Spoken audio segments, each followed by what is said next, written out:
Hello and welcome back once again, my dear all the students. Come back to the next class with the new chapter.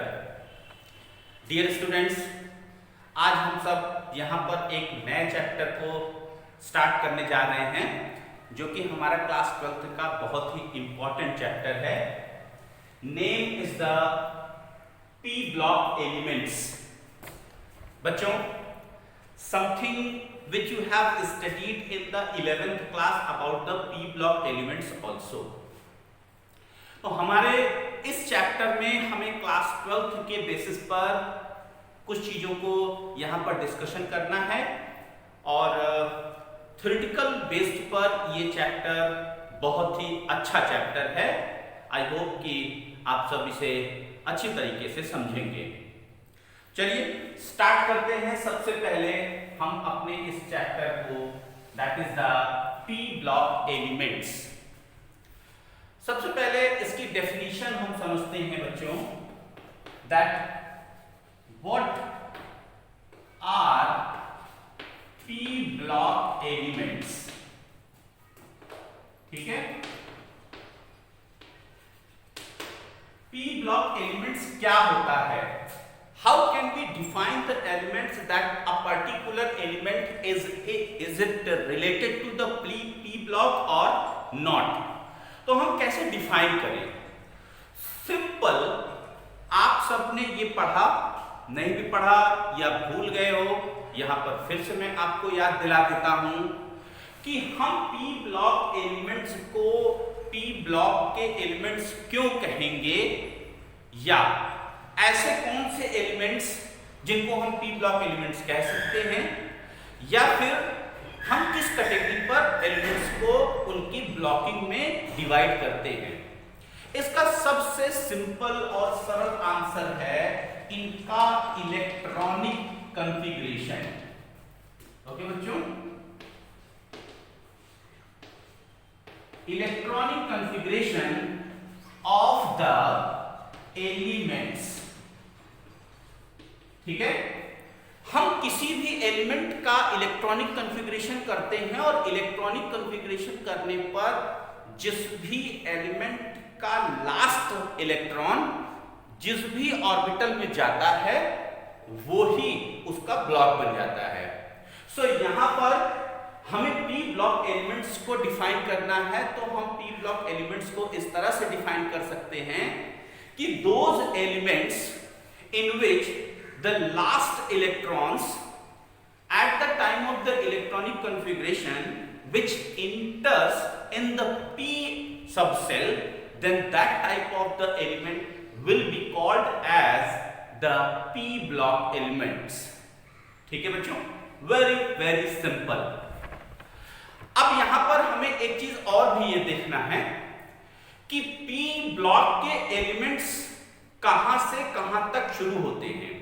यानी कि हमारी जो periodic table है उस periodic table में P block के elements कहां से स्टार्ट होते हैं और कहां तक इनका ग्रुप जाता है. तो आगे हम ये देखते हैं बच्चों. हमारी अगर पीरियडिक टेबल को हम देखें, ठीक है, सो पीरियडिक टेबल का अगर एक मैं फ्रेमवर्क यहां पर रफ डायग्राम बनाऊं, ठीक, ओके, सो इस side this is known as the S block. ठीक है, ये वाला जो ब्लॉक है ये हमारा एस ब्लॉक कहलाता है. यहां से लेकर के यहां तक अगर आप पीरियडिक टेबल को देखिए तो इस साइड पर ये इतना हिस्सा ये पी ब्लॉक कहलाता है. This one is known as the P block. ठीक है, जो कि ग्रुप नंबर 13 से स्टार्ट होता है. यहां पर group number 13, then group number 14, group number 15, group number 16, group number 17, and this group is known as the group number 18. So in the periodic table, the right side, the rightmost part, this block is known as the P block. इसको हम P block के नाम से जानते हैं, जिसमें कि 6 groups होते हैं which start from group number 13 to group number 18। और इस ग्रुप नंबर 13 से लेकर के 18 तक में यहाँ के जितने भी एलिमेंट्स होते हैं, इन एलिमेंट्स के जो लास्ट इलेक्ट्रॉन्स हैं वो सारे इलेक्ट्रॉन्स वैलेंस शेल के लास्ट इलेक्ट्रॉन्स p ऑर्बिटल में, p सबसेल में इंटर करते हैं। इसलिए यहाँ पर जितने भी एलिमेंट्स को रखा गया है ये सभी p ब्लॉक के एलिमेंट्स कहलाते हैं। यहाँ पर एक बात हमें और ध्यान देनी है बच्चों, p ब्लॉक में इस जगह पर ऊपर ग्रुप नंबर 18 पर जो फर्स्ट एलिमेंट है वो होता है helium, that is the inert gas. But inert gas electronic configuration of this helium is not the p subshell element. Okay, means इसका अगर हम इलेक्ट्रॉनिक कॉन्फ़िगरेशन करते हैं तो इसका इलेक्ट्रॉनिक कॉन्फ़िगरेशन होता है 1s2 जो कि s सबसेल में है। यहां पर रखा इसलिए गया है क्योंकि ये वाली जो कैटेगरी है ये ग्रुप 18 की कैटेगरी है। ये ग्रुप 18 की कैटेगरी हमारी आपकी जो है वो इनर्ट गैस की कैटेगरी होती है। सो इनर्ट गैस की कैटेगरी के बेसिस पर इस ग्रुप में इसको यहाँ पर रखा गया है, लेकिन इसका जो इलेक्ट्रॉनिक कॉन्फ़िगरेशन है वो इलेक्ट्रॉनिक कॉन्फ़िगरेशन p सबसेल में नहीं जाता है। तो यहाँ पर इस बात को थोड़ा आप ध्यान रखिएगा। Okay, next.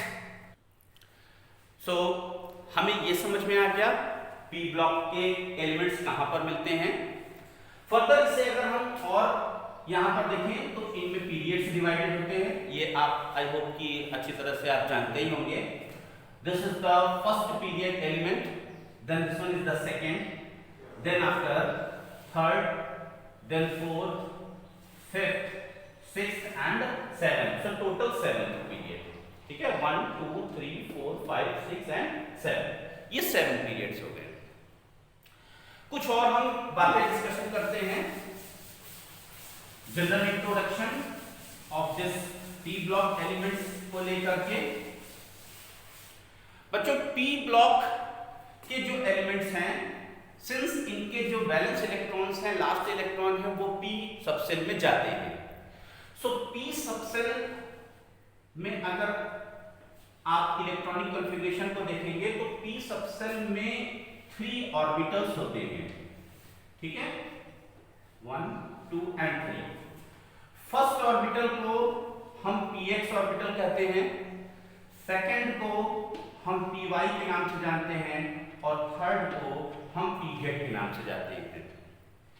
एक ऑर्बिटल में मैक्सिमम 2 ही इलेक्ट्रॉन्स रह सकते हैं, राइट। फर्दर जैसे इलेक्ट्रॉन अगर इसमें भरते हैं तो सबसे पहले यहाँ, फिर यहाँ, फिर थर्ड इसमें pz में, फिर इनकी जो है वो डबलिंग शुरू होती है, डबलिंग यहाँ शुरू होगी। इस तरह से एक p सबसेल में तीनों ऑर्बिटल्स को मिला करके maximum 6 electrons can be accommodate. Okay, 6 electrons can be accommodate, okay,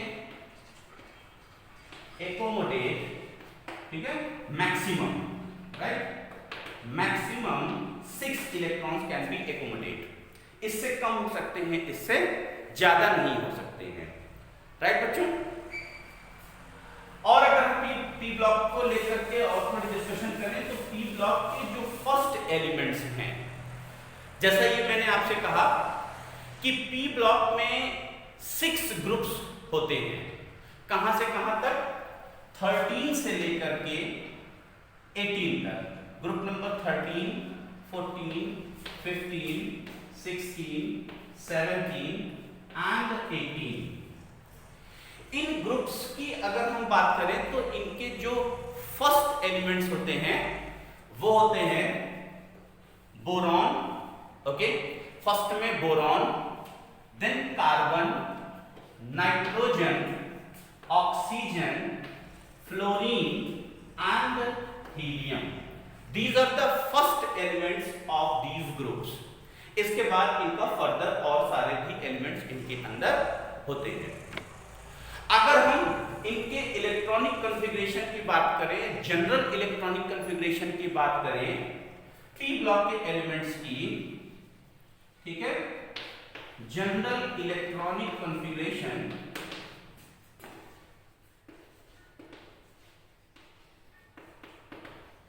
तो जनरल का इलेक्ट्रॉनिक कॉन्फ़िगरेशन होता है NS2 NP126, यानी जैसे जैसे n का नंबर चेंज होता जाएगा वैसे वैसे p सबसेल में इलेक्ट्रॉन्स के नंबर बढ़ते चले जाते हैं, ठीक है।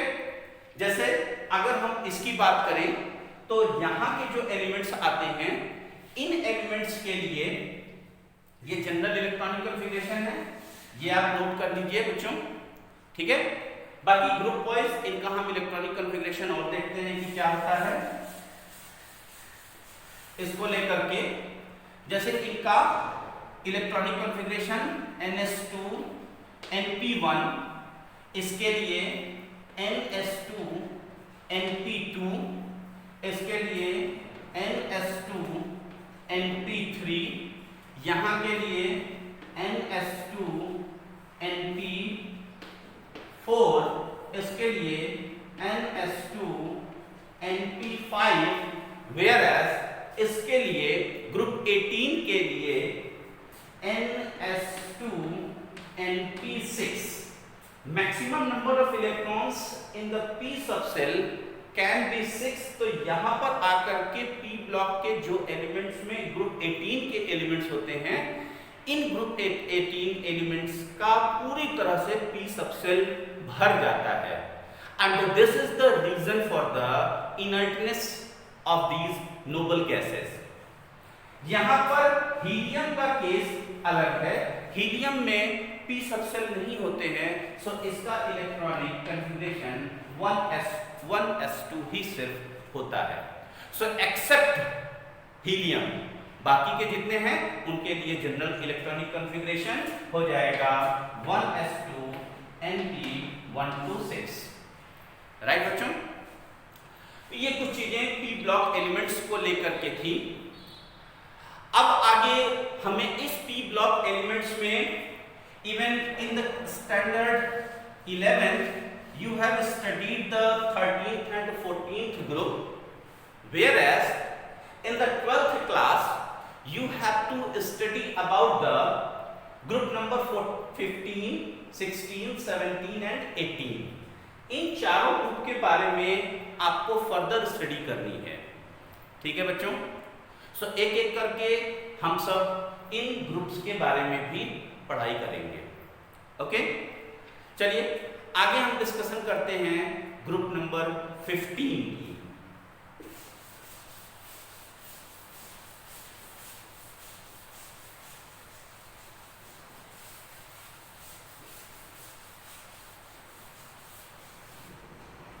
So please write it down. The next one, group 15 elements, okay. Group 15 के एलिमेंट्स कौन कौन से हैं? जैसे यहां पर आपने फर्स्ट एलिमेंट देखा जो कि नाइट्रोजन था। सो नाइट्रोजन के साथ में और भी कौन कौन से एलिमेंट्स आते हैं इसको हम यहां पर स्टडी करेंगे, ठीक है। सो बच्चों ग्रुप 15 में सबसे पहला एलिमेंट नाइट्रोजन, ठीक है, नाइट्रोजन। दूसरा फास्फोरस, ओके, फास्फोरस। तीसरा आर्सेनिक, आर्सेनिक। चौथा एंटीमनी, एंटीमनी। और पांचवा fifth one is the bismuth, ठीक है। सो ये ग्रुप 15 के एलिमेंट्स हैं, nitrogen, phosphorus, arsenic, arsenic, antimony and bismuth. ठीक है, ये 5 एलिमेंट्स हमारे पास हैं जिनको नाइट्रोजन ग्रुप के एलिमेंट्स कहा जाता है। ठीक है, these elements of nitrogen family, ये जो नाइट्रोजन फैमिली के एलिमेंट्स हैं, ठीक है, इनको नाइट्रोजन फैमिली के एलिमेंट्स कहा जाता है। साथ ही साथ इनका एक नाम और भी होता है। ठीक है, इनका एक नाम और भी है जिनको कि हम कलेक्टिवली फॉर्म में, collectively these elements are called, elements are called pnictogen. ठीक है, या निकोजेन भी कह सकते हैं, नाइकोजेंस। ठीक है, इनको कलेक्टिवली फॉर्म में अगर हम ये बोले कि ग्रुप 15 के जो नाइट्रोजन एलिमेंट्स हैं नाइट्रोजन ग्रुप के, उनको कलेक्टिवली इनका नाम क्या होता है, ये 1 नंबर में आपके क्वेश्चन भी आ सकता है। So collectively we call as the pnictogens. Okay, and those compounds which are forming by these type of the nicogens, they are called niconides, right? इनके जो compounds बनते हैं, compounds they are known as niconides। ठीक है, niconides, इनके जो compounds आते हैं इनको niconides कहा जाता है। ठीक है, अब इस ग्रुप 15 एलिमेंट्स के सब्सटेंसेस जितने भी एलिमेंट्स हैं, इनकी हमें फिजिकल और केमिकल प्रॉपर्टीज के बारे में डिस्कशन करना होगा कि इनकी फिजिकल और केमिकल प्रॉपर्टीज किस तरीके से एक दूसरे से डिफर करती है। तो चलिए आगे हम इनकी फिजिकल और केमिकल प्रॉपर्टीज के बारे में डिस्कशन करते हैं। Okay,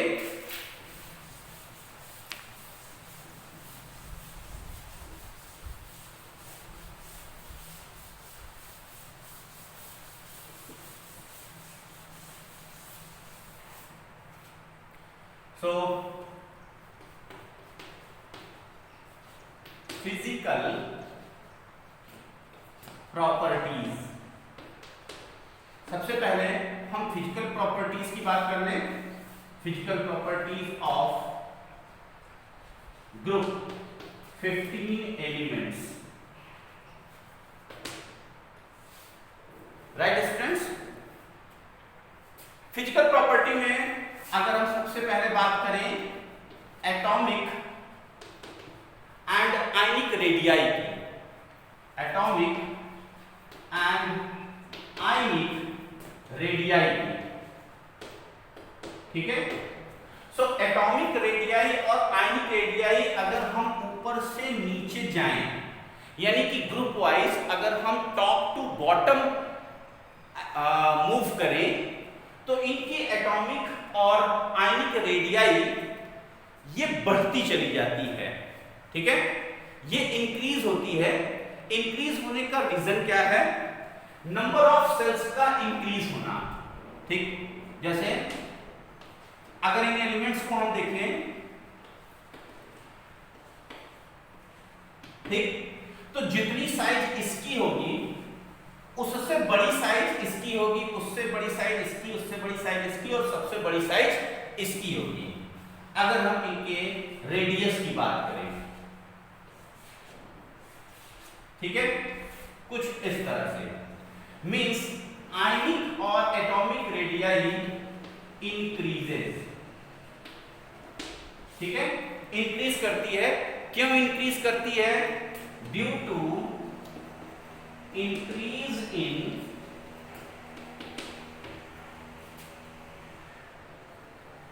number of shells. ठीक है, सो आयनिक रेडियस इनकी क्या होती है, बढ़ती चली जाती है। दूसरी अगर हम बात करें इनकी नेक्स्ट प्रॉपर्टी की, तो दूसरी प्रॉपर्टी आयनाइजेशन एंथैल्पी। ठीक है, the next property is the ionization enthalpy. Number second is the ionization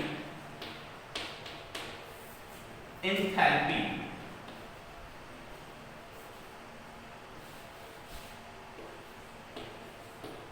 ionization enthalpy इनकी क्या होगी? ऊपर से नीचे जाने पर, I hope that you are knowing about the ionization enthalpy. The energy which is required to remove the electrons, okay, is known as the ionization enthalpy. So अगर हम ऊपर से नीचे यानी कि ग्रुप वाइज अगर हम जाएं, ग्रुप 15 में, यहाँ भी ग्रुप वाइज भी हम स्टडी करेंगे, ऊपर से नीचे अगर हम जाएं तो आयनाइजेशन एंथैल्पी डिक्रीज होती चली जाती है। It decreases, ठीक है, it decreases। अब क्यों डिक्रीज होती है? क्योंकि साइज बढ़ती चली जाती है। जैसे जैसे साइज बढ़ती है, जैसे जैसे नंबर ऑफ सेल्स बढ़ते हैं किसी भी एलिमेंट्स में, वैसे वैसे लास्ट इलेक्ट्रॉन के ऊपर स्क्रीनिंग इफेक्ट भी आता चला जाता है। शील्डिंग इफेक्ट जिसको हम कह सकते हैं। सो शील्डिंग इफेक्ट या स्क्रीनिंग इफेक्ट की वजह से लास्ट वाले इलेक्ट्रॉन के ऊपर अंदर के न्यूक्लियस का कंट्रोल कम हो जाता है और जिसकी वजह से बाहर के इलेक्ट्रॉन को निकालना आसान हो जाता है। तो इस तरह से अगर हम ऊपर से नीचे जाएं तो सबसे ज्यादा आयनाइजेशन एंथैल्पी ऊपर होगी, यानी कि नाइट्रोजन की होगी, फर्स्ट एलिमेंट की होगी, और सबसे कम आयनाइजेशन एंथैल्पी बिस्मथ की होगी, सबसे नीचे वाले एलिमेंट की होगी। तो ionization enthalpy decreases, right. Next property की अगर हम बात करें, number third, so number third property it will be electronegativity. ठीक है बच्चों, इलेक्ट्रोनिगेटिविटी। इलेक्ट्रोनिगेटिविटी की बात अगर हम करें तो इलेक्ट्रोनिगेटिविटी कम होती चली जाती है ऊपर से नीचे जाने पर। निगेटिव सब्सटेंसेस इनके अंदर की प्रॉपर्टी कम होती चली जाती है, तो हम यहाँ ये लिख सकते हैं कि इट आल्सो डिक्रीजेस, ये भी कम होती चली जाती है। अब अगर इलेक्ट्रोनिगेटिविटी कम हो रही है तो फिर इलेक्ट्रोपॉजिटिविटी वो इंक्रीज होती चली जाती है, वो बढ़ जाती है। ठीक है, इस तरह, ओके। अब अगर इलेक्ट्रोनिगेटिविटी इनकी डिक्रीज हो रही है, इलेक्ट्रोपॉजिटिविटी इंक्रीज हो रही है, सो इलेक्ट्रोपॉजिटिविटी इंक्रीज होने पर यहां पर एक प्रॉपर्टी और डेवलप होती है जिसको कि हम मेटेलिक प्रॉपर्टी बोल सकते हैं। ठीक है, मेटेलिक कैरेक्टर। सो मेटेलिक कैरेक्टर फिर क्या होगा? जैसे जैसे साइज बढ़ती जाएगी वैसे वैसे उनके अंदर मेटेलिक प्रॉपर्टीज आती चली जाती है।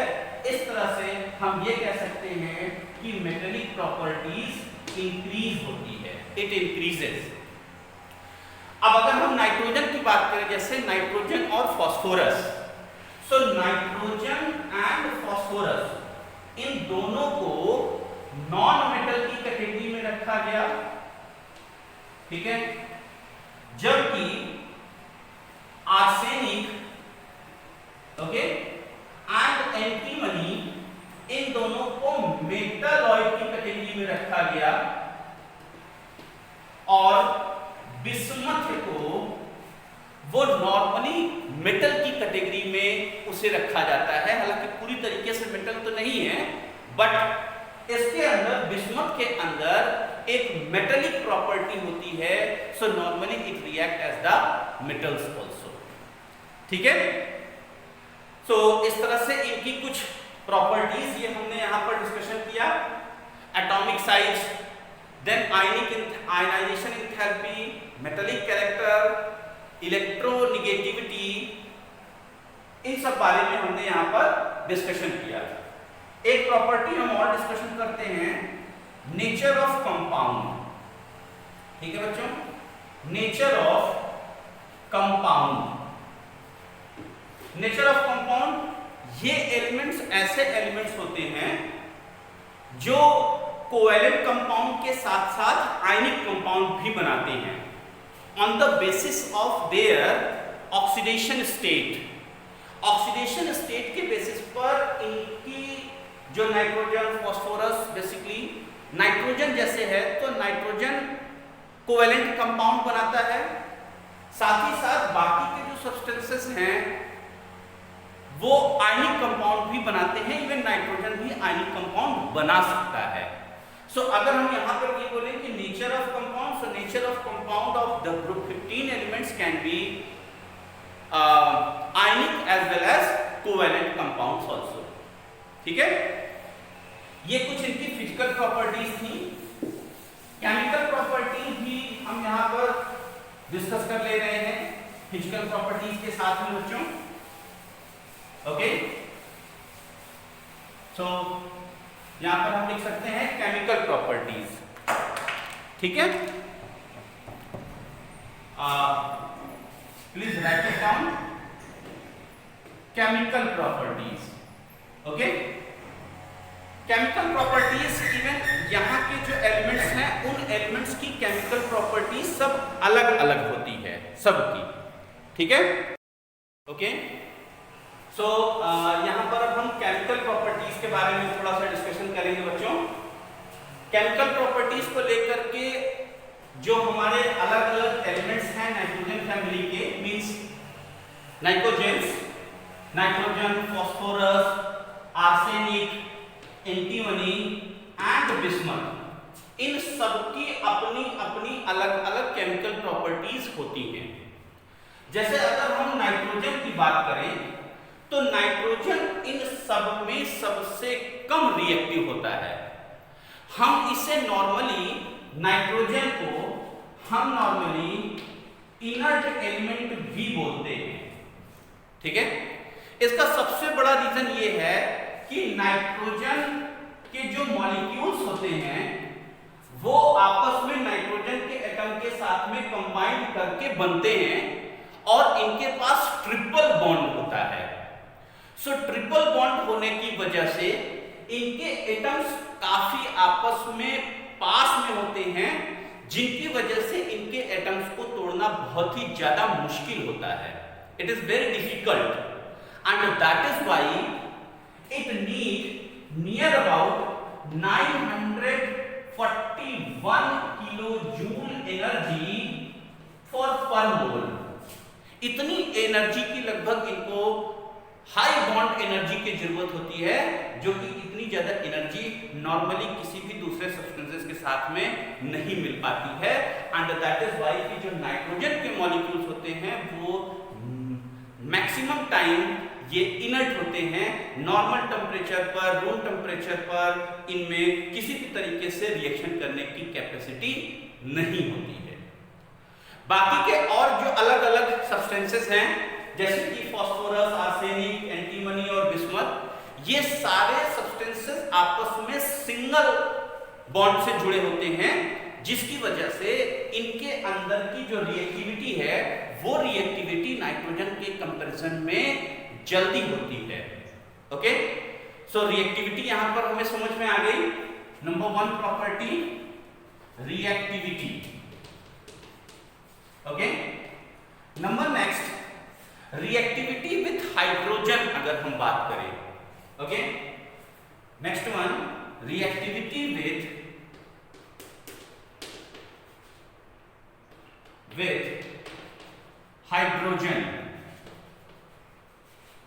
ठीक है, सो हाइड्रोजन के साथ में ये रिएक्शन करने पर हाइड्राइड्स बनाते हैं।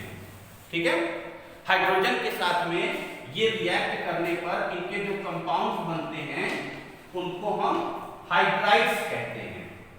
ठीक है, जैसे नाइट्रोजन NH3 अमोनिया, ठीक है, या PH3 phosphine, आर्सीन PaSH3। So normally हम इसे कह सकते हैं कि EH3, यानी कि 3 हाइड्रोजन इनके साथ में आपस में कंबाइन करके कंपाउंड बनाता है और इनसे कंपाउंड को हम हाइड्राइड्स कहते हैं। ठीक है, next one reducing power. Okay, यहां पर इनके जो हाइड्राइड्स होते हैं, इन हाइड्राइड्स के अंदर रिड्यूस करने की कैपेसिटी होती है। किसी दूसरे सब्सटेंसेस को, ठीक है। रिड्यूसिंग पावर, और ये रिड्यूसिंग पावर इनके साथ में ऊपर से नीचे जाने पर, यानी कि ग्रुप वाइज नाइट्रोजन से लेकर के बिस्मथ तक जाने पर ये इंक्रीज करता चला जाता है।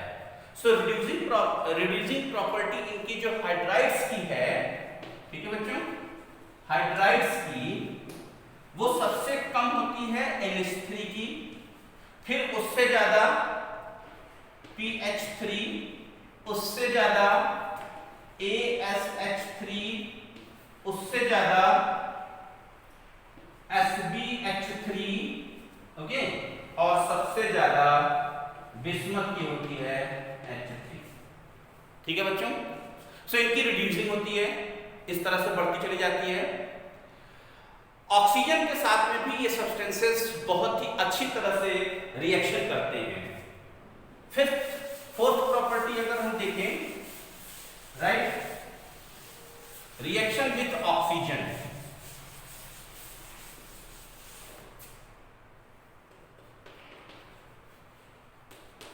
रिएक्शन विथ ऑक्सीजन, राइट बच्चों। ऑक्सीजन के साथ में ये सब्सटेंसेस दो तरह के कंपाउंड बनाते हैं। They form the two types of the oxides, दो तरह के ऑक्साइड्स बनाते हैं। एक तो E2O3, ठीक है, एक तो E2O3 हम इन्हें इस तरह से कैटेगराइज कर सकते हैं, और दूसरा नंबर सेकेंड E2O5, यानी कि 3 इनके जो है ऑक्सीजन के साथ में E2O3 and E2O5, where E this is the symbol, may be the element of the group 15, may be the nitrogen, phosphorus, etc. Right. Halogens के साथ में भी ये रिएक्टिव करते हैं। नंबर 4, नंबर 5 रिएक्शन, ठीक है, reaction, they can react with the halogens, okay, they can do the reaction with the halogens, और हैलोजेंस के साथ में इनका रिएक्शन होने पर इनके कंपाउंड्स को हैलाइड्स बोलते हैं, ठीक है, हैलाइड्स। हैलाइड्स कैटेगरी में भी ये दो तरह के हैलाइड्स बनाते हैं। एक तो ट्राई हैलाइड्स बनाते हैं, ट्राई हैलाइड्स यानी कि EX3 trihalides, whereas pentahalides भी बनाते हैं, okay, pentahalides. Pentahalides mean to say EX5, where E will be the elements of the group 15 and X will be the elements of the halogens, right? So इस तरह से अलग अलग इनके substances बनते हैं, जैसे NCl3, ठीक है, इस तरह से, या PCl5। तो दोनों तरीके से ये सब्सटेंसेस अलग अलग तरीके से बनाते हैं। आई होप कि आपको जितनी चीजें मैंने आज यहाँ समझाई, इन चीजों को आपने समझा। आज की क्लास के लिए बच्चों इतना ही। नेक्स्ट क्लास में हम फिर फर्दर इस चैप्टर की और भी कुछ डिटेल्स के साथ में मिलेंगे। तब तक के लिए thank you and have a nice day.